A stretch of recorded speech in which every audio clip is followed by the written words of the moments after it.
ನಮಸ್ಕಾರ. ಇದೇ ಮೊಟ್ಟ ಮೊದಲನೇ ಬಾರಿಗೆ ನಮ್ಮ ಮುಖಾಮುಖಿ ಆಗ್ತಿದೆ ಈಗಾಗಲೇ. ಯಾಕೆ ನಿಮ್ಮ ಮುಂದೆ ಬಂದಿದ್ದೀನಿ ಅಂತಂದ್ರೆ, ಒಂದು ರೀತಿ ಸಂಭ್ರಮ, ಖುಷಿ, ಜೊತೆಗೆ ಸ್ವಲ್ಪ ನರ್ವಸ್ನೆಸ್, ಭಯ ಕಾಡ್ತಾ ಇದೆ. ಅದು ಯಾಕೆ ಅಂತಂದ್ರೆ, ತುಂಬಾ ದಿನಗಳ ನಂತರ ಮಕ್ಕಳನ್ನ ಬಿಟ್ಟು ಸ್ವಲ್ಪ ದೂರ ಪ್ರಯಾಣ ಮಾಡೋ ಯೋಚನೆ ಮಾಡ್ತಿದ್ದೀನಿ. ಅವರನ್ನ ಬಿಟ್ಟು ಹೋಗೋ ಭಯ ಇದೆಯಲ್ಲ, ಅದು ಒಂದು ರೀತಿ ಇರುಸು ಮುರುಸು ಅನ್ಬೇಕು. ಅದು ಯಾವ ರೀತಿಯ ಭಾವ ಅಂತ ಹೇಳೋಕ್ ಆಗ್ತಾ ಇಲ್ಲ.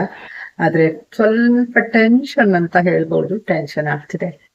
ಯಾಕಂದ್ರೆ ಈ ಹಿಂದೆ ಇಷ್ಟೊಂದು ದಿನ ಅಂದ್ರೆ 4 days ಅಷ್ಟೇ ಹೋಗ್ತಿರೋದು ನಾನು.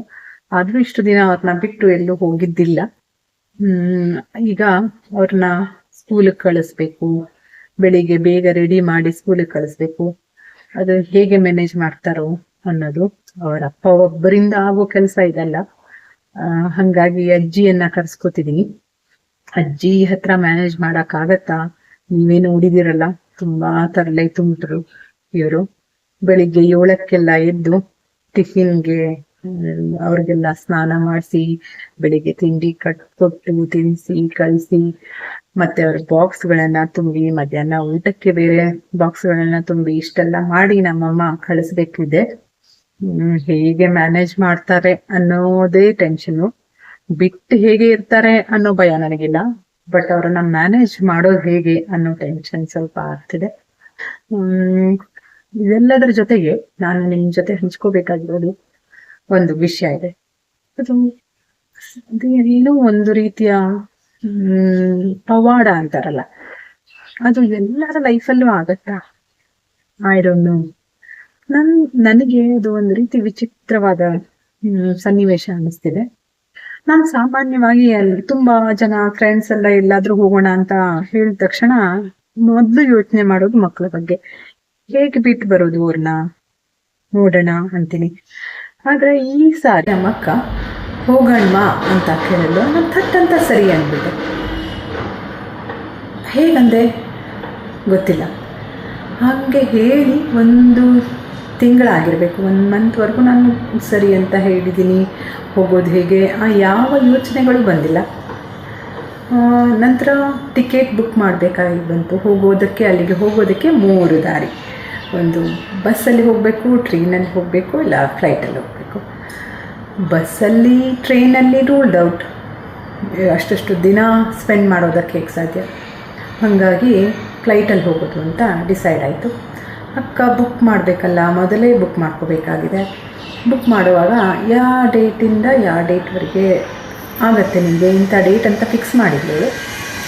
ಅಲ್ಲಿಂದ ಎಷ್ಟು ದಿನ ಓಕೆ ನಿಮಗೆ ಅಂತ ಕೇಳಿದ್ರು. ಆವಾಗ ತಟ್ಟಂತ ಹೇಳೋಕ್ಕೆ ಹೊಳಿಲಿಲ್ಲ, ಅಷ್ಟು ಬಂದಿದ್ದು. ಆಗ ಮಕ್ಕಳ ಬಗ್ಗೆ ಯೋಚನೆ ಬಂತು, ಎಷ್ಟು ದಿನ ಬಿಟ್ಟು ಹೋಗ್ಬೋದು ನಾನು ಅಂತ.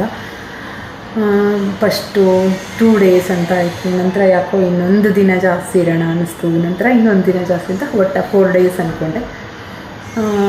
ಅಲ್ಲಿಗೆ ಹೋಗಬೇಕಿದೆ. ಈಗ ಮಕ್ಕಳಿಗೆ ವಿಷಯ ಹೇಳಿಲ್ಲ.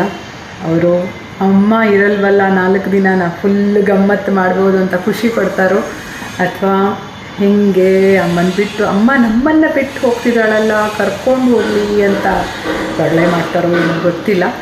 ಬಟ್ ಹೋಗೋ ನಿರ್ಧಾರ ಮಾಡಿದ್ದೀನಿ. ಹೋಗುವ ಮೊದಲು ಹೇಗೆ ತಯಾರಿ ಮಾಡ್ಕೋಬೇಕು ಅನ್ನೋದೊಂದು ಇದೆ. ಯಾಕಂದರೆ ಅದು ಲಕ್ಷಾಂತರ ಜನ ಸೇರೋ ಜಾಗ. ಆ ಜಾಗಕ್ಕೆ ನಾನು ಹೋಗಬೇಕು ಅಂತ ಅಂದ್ಕೊಂಡಿದ್ದೆ ಒಂದು ಪವಾಡ ಅನಿಸುತ್ತೆ. ಅಲ್ಲಿ ಏನಕ್ಕೆ ಹೋಗ್ತಿದ್ದೀನಿ, ಅಲ್ಲಿ ಯಾರಿದ್ದಾರೆ, ಅದರಲ್ಲಿ ಏನು ನಡೆಯುತ್ತೆ, ಯಾವುದರ ಬಗ್ಗೆನೂ ನನಗೆ ಗೊತ್ತಿರಲಿಲ್ಲ. ಸುಮ್ಮನೆ ಹೋಗೋದು ಅಷ್ಟೇ ಅಂದ್ಕೊಂಡಿದ್ದೆ. ನಂತರ ಗೊತ್ತಾಗಿದ್ದು ಅಲ್ಲಿ ಒಬ್ಬ ಪವಾಡ ಪುರುಷ ಇದ್ದಾರೆ. ಆ ಪವಾಡ ಪುರುಷರ ಬಗ್ಗೆ ನನಗೆ ಹೋಗ್ತಿದ್ದೀನಿ ಅಂದ್ರೂ ತಿಳ್ಕೊಂಡಿರಲಿಲ್ಲ. ಆಸಕ್ತಿ ಇರಲಿಲ್ಲ ಅಂತನೋ ಅಥವಾ ಆ ಟೈಮ್ ಬಂದಿರಲಿಲ್ಲ ಅಂತನೋ ಗೊತ್ತಿಲ್ಲ. ಬಟ್ ಅವ್ರು ನನ್ನನ್ನು ಬಾ ಅಂತ ಕೈ ಬೀಸಿ ಕರೆದಿರೋ ಫೀಲಿಂಗ್ ಇದೆ.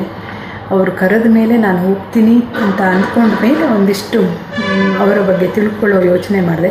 ಅದು ಕೂಡ ಒಂದು ರೀತಿ ವಿಚಿತ್ರನೇ. ಸಡನ್ನಾಗಿ ಒಂದಿನ ಫೋನ್ ತೆಗೆದಾಗ ಓಪನ್ ಮಾಡ್ತೀನಿ, ಹೆಸರು ಬರ್ಕೊಂಡಿತ್ತು. ಅವರ ಬಗ್ಗೆ ಒಂದು ವಿಡಿಯೋ ಇತ್ತು, ಓಪನ್ ಮಾಡಿ ಕೇಳೋಕ್ಕೆ ಶುರು ಮಾಡಿದೆ. ಓಕೆ, ನಾನು ಹೋಗ್ತಿರೋ ಜಾಗ ಯಾವುದು, ಅಲ್ಲಿ ಯಾರಿದ್ದಾರೆ ಅನ್ನೋದನ್ನು ಆಗ ನಾನು 1 ತಿಂಗಳು 1.5 ಇರಬಹುದು ಅಷ್ಟು ದಿನಗಳ ನಂತರ ನಾನು ಅವುಗಳನ್ನು ನೋಡಿದ್ದು. ಅದು ಒಂದು ರೀತಿ ರೋಮಾಂಚನವಾದ ಸಮಯ. ಪವಾಡ ಪುರುಷರು ಅವರು. ಅಲ್ಲಿಯ ಜನ ಅವರನ್ನು ಮಹಾರಾಜ್ಜಿ ಅಂತ ಕರೀತಾರೆ. ಅಲ್ಲಿಗೆ ನಾನು ಅವರ ದರ್ಶನಕ್ಕಾಗಿ ಹೊರಟಿದ್ದೇನೆ. ಅವರಿಂದ ನಾನು ಒಂದಿಷ್ಟು ಯಾವ ಫೀಲಿಂಗ್ ಅಂತ ಹೇಳೋಕ್ಕೆ ಸಾಧ್ಯ ಆಗ್ತಿಲ್ಲ ನನಗೆ. ಅದು ಹೇಗೆ ಇರುತ್ತೆ, ನಾನು ಅಲ್ಲಿಂದ ಏನು ಪಡ್ಕೊಂಡ್ಬರ್ತೀನಿ, ಏನು ಕಲ್ತ್ಕೊಂಡು ಬರ್ತೀನಿ, ಯಾವ ರೀತಿಯ ಆಶೀರ್ವಾದ ನನಗೆ ಸಿಗತ್ತೆ ಅನ್ನೋದು ನನಗೆ ಗೊತ್ತಿಲ್ಲ. ಬಟ್ ಹೋಗೋ ಮೊದಲು ನನಗೆ ಒಂದು ರೀತಿಯ ರೋಮಾಂಚನ ಇದೆ, ಸ್ವಲ್ಪ ಟೆನ್ಷನ್ ಇದೆ. ಮಕ್ಕಳನ್ನು ಹೇಗೆ ಬಿಟ್ಟು ಹೋಗೋದು ಅನ್ನೋ ಫೀಲಿಂಗ್ ಇದೆ. ಜೊತೆಗೆ ಏನೇನು ತೊಗೊಂಡು ಹೋಗೋದು, ಹೇಗೆ ರೆಡಿ ಆಗೋದು, ಹೆಲ್ತ್ ಹೇಗಿರುತ್ತೋ ಅನ್ನೋ ಯೋಚನೆಗಳೆಲ್ಲ ಇದೆ. ಎಲ್ಲನೂ ಪಕ್ಕಕ್ಕಿಟ್ಟು ಅವರಿದ್ದಾರೆ, ಕಾಯ್ತಾರೆ ಅನ್ನೋ ನಂಬಿಕೆಯ ಮೇಲೆ ಹೊರಟು ನಿಂತಿದ್ದೀನಿ. ಅವ್ರ ಬಗ್ಗೆ ನಾನು ನಿಮ್ಗೆ ಹೇಳಬೇಕು. ಆ ಪವಾಡ ಪುರುಷನ ಪುಣ್ಯ ಭೂಮಿಯಡೆಗಿನ ನನ್ನ ಪಯಣಕ್ಕೆ ನೀವು ಜೊತೆ ಆಗ್ತೀರಾ? ಹಾಗಿದ್ರೆ ಚಾನೆಲ್ ಸಬ್ಸ್ಕ್ರೈಬ್ ಮಾಡಿ. ನಾನು ಹೆಜ್ಜೆ ಹೆಜ್ಜೆಯ ಕಥೆಯನ್ನು ನಿಮ್ಗೆ ಹೇಳ್ತಾ ಹೋಗ್ತೀನಿ. ಆ ಅನುಭವದ ಬುತ್ತಿಯನ್ನ ನಿಮ್ಮ ಮುಂದೆ ತೆರೆದಿಡ್ತೀನಿ.